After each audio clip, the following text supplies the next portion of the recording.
रिझर्वेशनच्या डब्यात सुद्धा एवढी कुत्र्यावानी गर्दी. बरं झालं रिझर्वेशन केलं होतं. सकाळी 5:30 वाजता पाटील पोस्टा भुसावळ रेल्वे स्टेशनला. आणि हे म्हटलं हेअरस्टाईल तर आपली चांगली असली पाहिजे. आणि एवढा मोठा पोट घेऊन आणि एवढा मोठा सामान घेऊन हा भाऊ कुठं चालला. एक कप चहा पिऊन मी पोचलो आमच्या गावाला. महाराजांचं दर्शन घेतलं आणि येऊन पोचलो घरी. म्हटलं थोडी घासपूस करून घेऊ आणि तोपर्यंत हा टॉमी आला. याचं नाव आहे कॅन्डी आहे. ऊन लागला भावड्या घरामध्ये येऊन फॅनच्या खाली बसलो. याचा विषय लय हाड आहे बरं. आणि नाश्त्यामध्ये आज खिचडी आणि पापड होता. उन्हाळा किती बी असला तरी आपल्याला गरम पाणी लागतं आंघोळीसाठी. आणि हिला वाटलं की आपण उन्हामध्ये बसलो तो गोरवून जाऊ. आज मस्तपैकी आईने गुलाबजामुन केलं. त्याने एक गुलाबजामुन मस्तपैकी खाऊन मी संध्याकाळी गेलो महाराजांच्या दर्शन. अशक्य हि शक्य करतील स्वामी.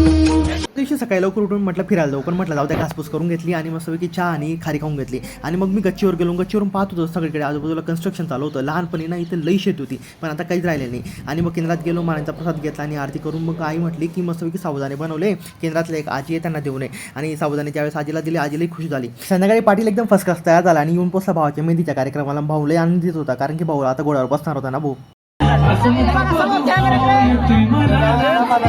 लहानपर्यंत कार्यक्रम बघून म्हटलं आपण बी 2-3 ठुमके लावून घेऊ. पण काय करणार आहे डान्स नाही येत ना भाऊ.